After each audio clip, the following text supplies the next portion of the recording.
ಹೇಮಾ ಅವರು ಅರ್ಜುನ್ ಮತ್ತು ಆಶ್ರಯ್‌ನನ್ನು ಊಟಕ್ಕೆ ಕರೆಯಲು ಆಶಾ ಅವರಿಗೆ ತಿಳಿಸಿ ತಾವು ಕೂಡ ಆರೋಹಿ ಜೊತೆಗೆ ಡೈನಿಂಗ್ ಟೇಬಲ್ ಬಳಿ ಕುಳಿತರು. ನಿತ್ಯ ಮತ್ತು ಆಶ್ರಯ್ ಡೈನಿಂಗ್ ಟೇಬಲ್ ಬಳಿ ಬಂದವರು.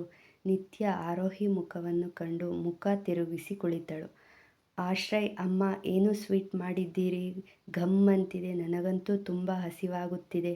ಅಣ್ಣ ಬೇಗ ಬಾರೋ ಎಂದು ಕೂಗಲು ಅರ್ಜುನ್ ಮುಗುಳ್ನಗುತ್ತಾ ಕೆಳಗಿಳಿದು ಬಂದನು. ಹೇಮಾ ಅವರ ಬಳಿ ಕುಳಿತನು. ಆರೋಹಿಯೇ ಎಲ್ಲರಿಗೂ ಊಟಕ್ಕೆ ಬಡಿಸಿ ಎಲ್ಲರಿಗೂ ಬೌಲ್ನಲ್ಲಿ ಹಲ್ವಾ ಹಾಕಿಕೊಡಲು ಅವಳ ಕೈಯಿಂದ ಎಳೆದುಕೊಂಡು ಆಶ್ರಯ್, ವಾವ್ ಅತ್ತಿಗೆ, ಹಲ್ವಾನಾ ಎಂದು ಬಾಯಿ ತುಂಬ ತುಂಬಿಕೊಂಡು ತಿನ್ನಲು ಆರೋಹಿ ಮುಖದಲ್ಲಿ ಮುಗುಳ್ನಗೆ ಮೂಡಿತ್ತು. ಏ ಅಶು, ನಿಧಾನವಾಗಿ ತಿನ್ನು. ಯಾಕಿಷ್ಟು ಅವಸರ ನಿಂಗೆ? ಹೇಮಾ ಅವರು ಗದರಿಸಲು ಅಯ್ಯೋ ಅಮ್ಮ, ಈ ಅಣ್ಣ ಕ್ಯಾರೆಟ್ ಹಲ್ವಾ ಮಾಡಿದರೆ ನಮಗೆ ಎಲ್ಲಿ ಉಳಿಸುತ್ತಾನೆ? ಎಲ್ಲ ಅವನೇ ಬಡಿದು ಬಾಯಿಗೆ ಹಾಕಿಕೊಳ್ಳುತ್ತಾನೆ.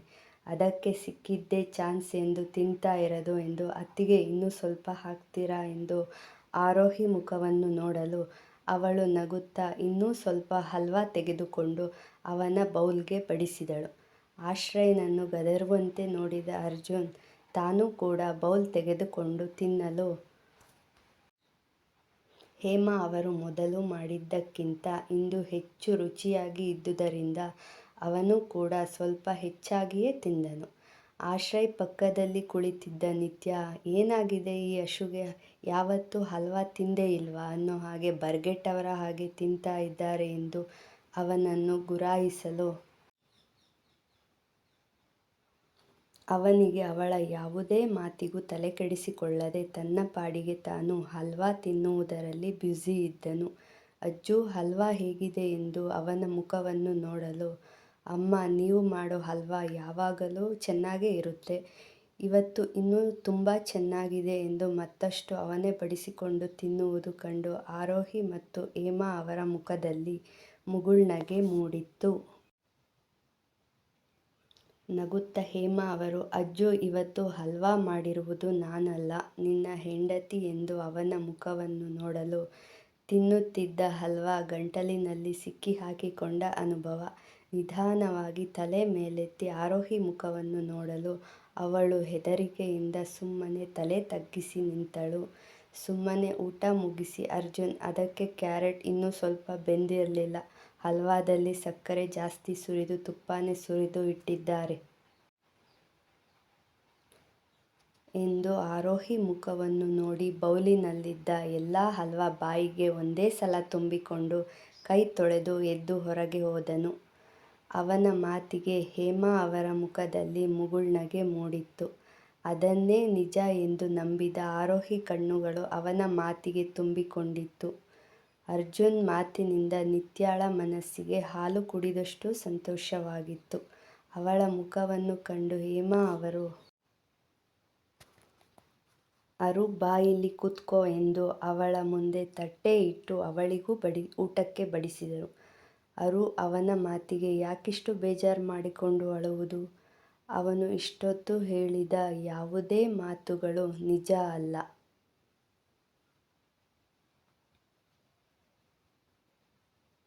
ಅವರ ಮಾತಿನ ಅರ್ಥ ಆಗದೆ ಹೇಮಾ ಅವರ ಮುಖವನ್ನು ನೋಡಲು ಅವನಿಗೆ ನೀನು ಮಾಡಿದ ಹಲ್ವಾ ತುಂಬ ಇಷ್ಟ ಆಗಿದೆ.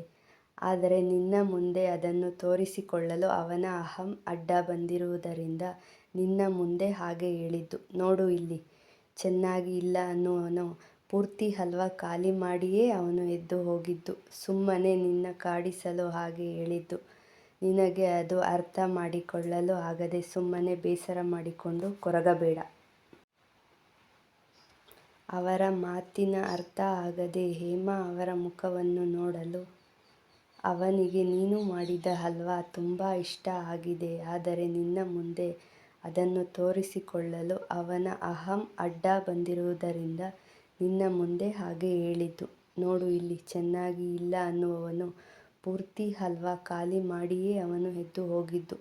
ಸುಮ್ಮನೆ ನಿನ್ನ ಕಾಡಿಸಲು ಹಾಗೆ ಹೇಳಿದ್ದು. ನಿನಗೆ ಅದು ಅರ್ಥ ಮಾಡಿಕೊಳ್ಳಲು ಆಗದೆ ಸುಮ್ಮನೆ ಬೇಸರ ಮಾಡಿಕೊಂಡು ಕೊರಗಬೇಡ.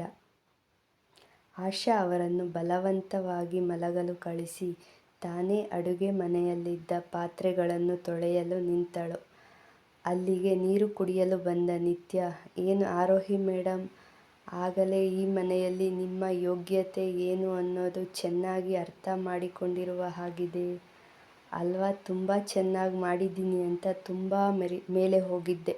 ಆದರೆ ನಿನ್ನ ಗಂಡ ನಿನ್ನ ಸರಿಯಾಗಿ ಮೇಲಿನಿಂದ ಕೆಳಗೆ ಒಂದೇ ಸಲ ಬೀಳಿಸಿಬಿಟ್ಟರು. ಪಾಪ, ನಿಂಗೆ ಹೀಗೆ ಆಗಬಾರ್ದಿತ್ತು ಎಂದು ವ್ಯಂಗ್ಯವಾಗಿ ನಗುತ್ತಾ ಮಲಗಲು ರೂಮಿಗೆ ತೆರಳಿದಳು. ಆರೋಹಿ ಮೊದಲೇ ಅವಳ ಮಾತಿಗೆ ಅರಿವಿದ್ದುದರಿಂದ ಅವಳ ಮಾತುಗಳನ್ನು ಕಿವಿಯ ಮೇಲೆ ಹಾಕಿಕೊಳ್ಳದೆ ತನ್ನ ಪಾಡಿಗೆ ತಾನು ಎಲ್ಲ ಪಾತ್ರೆಗಳನ್ನು ತೊಳೆದು ಅಡುಗೆ ಮನೆ ಪೂರ್ತಿ ಕ್ಲೀನ್ ಮಾಡಿ ಲೈಟ್ಸ್ ಆಫ್ ಮಾಡಿ ಮಲಗಲು ರೂಮಿಗೆ ಹೋದಳು. ಹೊರಗೆ ಹೋಗಿದ್ದ ಅರ್ಜುನ್ ಒಳಗೆ ಬರುವಾಗ ನಿತ್ಯ ಆಡುತ್ತಿದ್ದ ಮಾತುಗಳನ್ನು ಕೇಳಿ ಇದಕ್ಕೆ ಆರೋಹಿ ಹೇಗೆ ಪ್ರತಿಕ್ರಿಯೆ ನೀಡುತ್ತಾಳೆ ಎಂದು ಮರೆಯಲ್ಲಿ ನಿಂತು ಅವರ ಮಾತುಗಳನ್ನು ಕೇಳುತ್ತಿದ್ದ ಅರ್ಜುನ್ ಆರೋಹಿ ಅವಳ ಮಾತಿಗೆ ಏನೊಂದು ಪ್ರತಿಕ್ರಿಯೆ ನೀಡದೆ ತನ್ನ ಪಾಡಿಗೆ ತಾನು ಕೆಲಸ ಮುಗಿಸಿ ಮಲಗಲು ರೂಮಿಗೆ ಹೋದಾಗ ಆಚೆ ಬಂದನು. ಇದೇನಿದು, ಅವಳು ಅಷ್ಟು ಇವಳಿಗೆ ನೋವಾಗುವ ಹಾಗೆ ಮಾತನಾಡಿದರೂ ಕೂಡ ಒಂದೇ ಒಂದು ಮಾತು ಕೂಡ ಹಿಂತಿರುಗಿ ಮಾತನಾಡದೆ ಏನೂ ಆಗದೇ ಇರುವ ಹಾಗೆ ತನ್ನ ಪಾಡಿಗೆ ತಾನು ಎಲ್ಲ ಕೆಲಸ ಒಬ್ಬಳೇ ಮುಗಿಸಿ ಹೋಗ್ತಾ ಇದ್ದಾಳೆ. ಇವಳು ಈಗಲೂ ನಾಟಕ ಮಾಡ್ತಾ ಇದ್ದಾಳಾ ಅಥವಾ ಇವಳು ನಿಜವಾಗಿಯೂ ಇರೋದೇ ಹೀಗ? ಇಲ್ಲ ಇಲ್ಲ, ಈ ಹುಡುಗಿಯರನ್ನು ಯಾವುದೇ ಕಾರಣಕ್ಕೂ ನಂಬಬಾರದು. ಇವರೆಲ್ಲ ನಂಬಿಕೆ ದ್ರೋಹಿಗಳು. ಕಣ್ಣು ಮುಚ್ಚಿ ಇವರನ್ನು ನಂಬಿದರೆ ನಂಬಿಸಿ ಕುತ್ತಿಗೆ ಕೊಯ್ದು ಬಿಡುತ್ತಾರೆ. ಅಷ್ಟಕ್ಕೂ ನಾನ್ಯಾಕೆ ಇವಳಿಗೆ ಇಷ್ಟೊಂದು ತಲೆ ಕೆಡಿಸಿಕೊಳ್ಳಬೇಕು?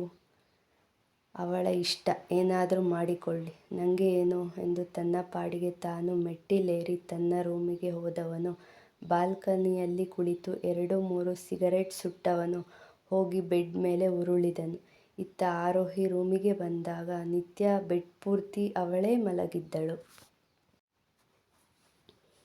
ಅವಳನ್ನು ಕಂಡು, ಏಯ್ ಆರೋಹಿ, ನನ್ನ ಪಕ್ಕದಲ್ಲಿ ಕೂಡ ಮಲಗೋ ಯೋಗ್ಯತೆ ನಿಂಗೆ ಇಲ್ಲ, ಹೋಗಿ ಕೆಳಗೆ ಬಿದ್ಕೋ ಎಂದು ಅವಳ ಮುಖದ ಮೇಲೆ ದಿಂಬು ಎಸೆಯಲು ಏನೊಂದು ಮಾತನಾಡದ ಆರೋಹಿ ತನ್ನ ಪಾಡಿಗೆ ತಾನು ಬಟ್ಟೆ ಹಿಡಿದು ಬಾತ್ರೂಮ್ ಹೊಕ್ಕು ಫ್ರೆಶ್ ಆಗಿ ಹೊರಗೆ ಬಂದವಳೆ ದಿಂಬು ತೆಗೆದುಕೊಂಡು ಹಾಗೆಯೇ ನೆಲದ ಮೇಲೆ ಲೈಟ್ಸ್ ಆಫ್ ಮಾಡಿ ಮಲಗಿದಳು.